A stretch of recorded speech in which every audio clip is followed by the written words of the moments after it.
we are going to read a book called Christmas Bear, and it is by Georgina Russell and illustrated by Jenny Press.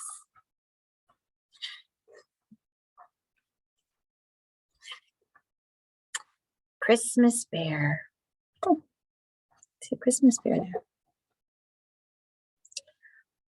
A tear rolled down Sally's cheek as her mother switched off the bedroom light. It was Christmas Eve, and Sally had forgotten to mail her letter to Santa Claus. She had found it stuffed in her jacket pocket. How would Santa know what Sally really wanted?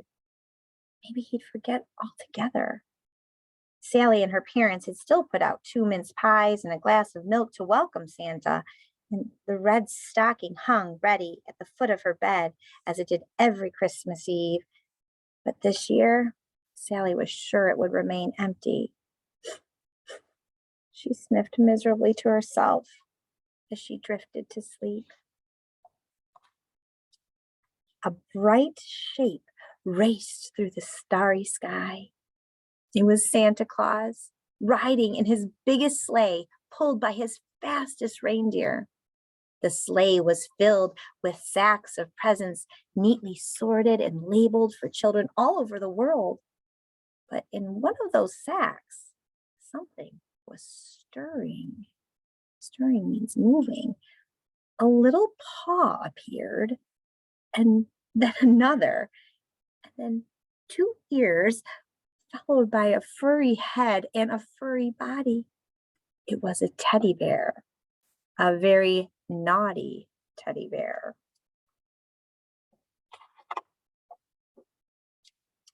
The sleigh made a sudden turn, and 1 second the teddy bear was safe on the speeding sleigh, and the next he was falling down over and over and over.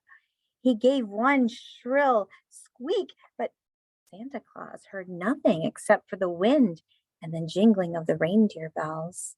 Over and over, the bear fell toward the white fields far below. Down and down and down he went, until suddenly he landed on the snow-laden branches of a fir tree.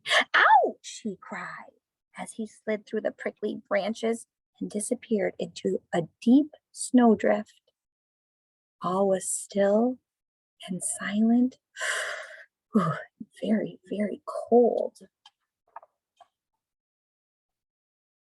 Bear couldn't tell whether he was upside down or the right way up. It was some time before he pushed away the snow and found himself looking out into the night. A little way off, he saw a person dressed in all white. "Aha!" said Bear. "There's someone who will help me." He struggled to his feet and trudged through the snow, which, as you can imagine, seemed very deep to a little bear. "Excuse me," he called out as he came closer. "Can you please tell me where I am?" There was no answer from the person dressed in white. I wonder why they didn't answer. Do you think you know why? Bear tried once more. "Excuse me," he said loudly. "Can you tell me where I am?" Again, there was no answer. The person in white didn't even look down to see who was talking. "Well," said Bear, turning away, "I hope all the people here aren't so rude."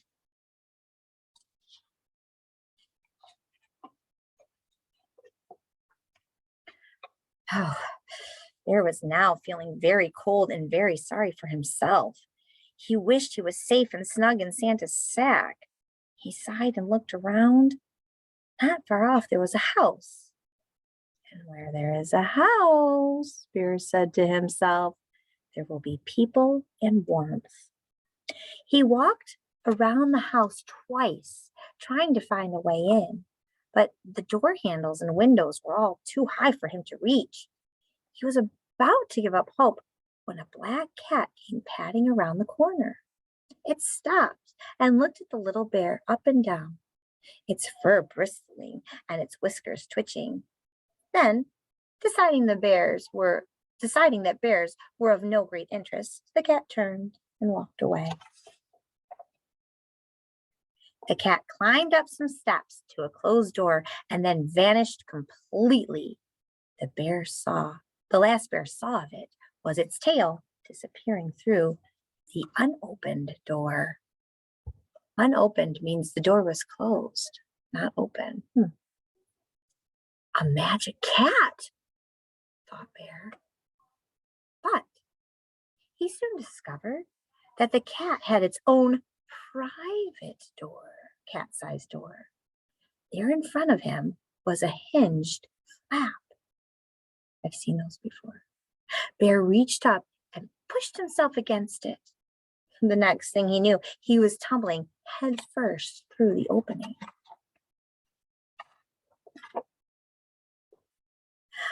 Oh, Bear thumped down onto the soft carpet. Oh, what bliss to be inside.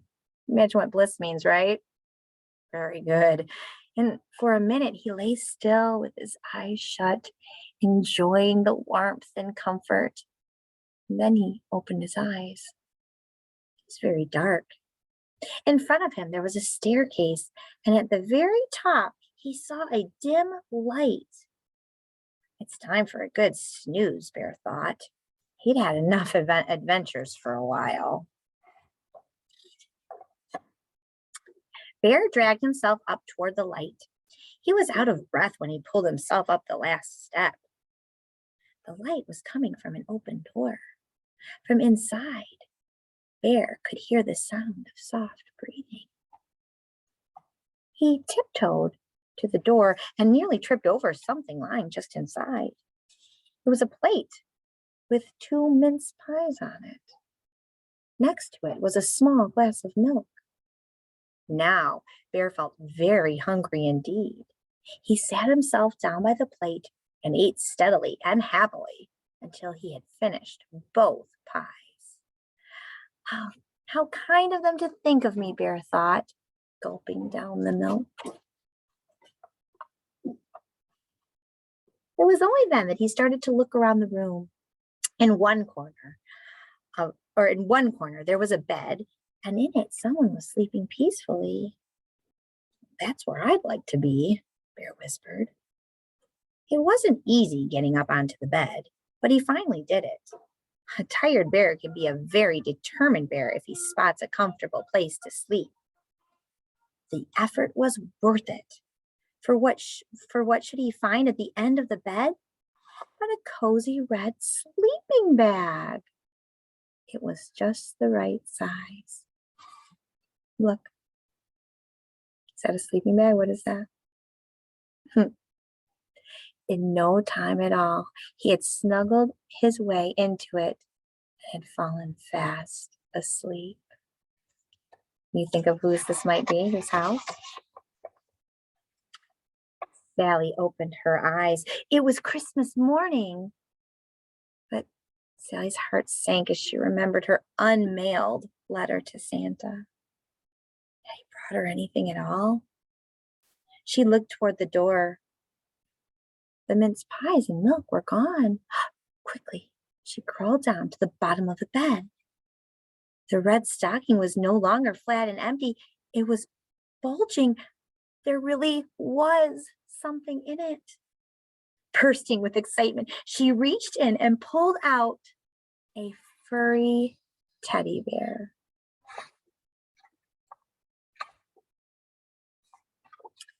Sally gazed at it wide-eyed. But how could Santa have known you were exactly what I wanted? She asked the little bear, thinking of the letter in her jacket pocket. And this is what it said. Dear Santa, can I please have my very own bear for Christmas? Lots of love, Sally. Was it Sally's imagination? Or did the little bear seem to smile? I think that's the end. Let's just check. Yes, that's the end of the book. And, it makes me think about how, sometimes when we think things are just not going to go right or things are going to be awful, sometimes they have a way of working themselves out if we just wait it out. So yay for Sally. I hope you enjoyed the book as much as I did.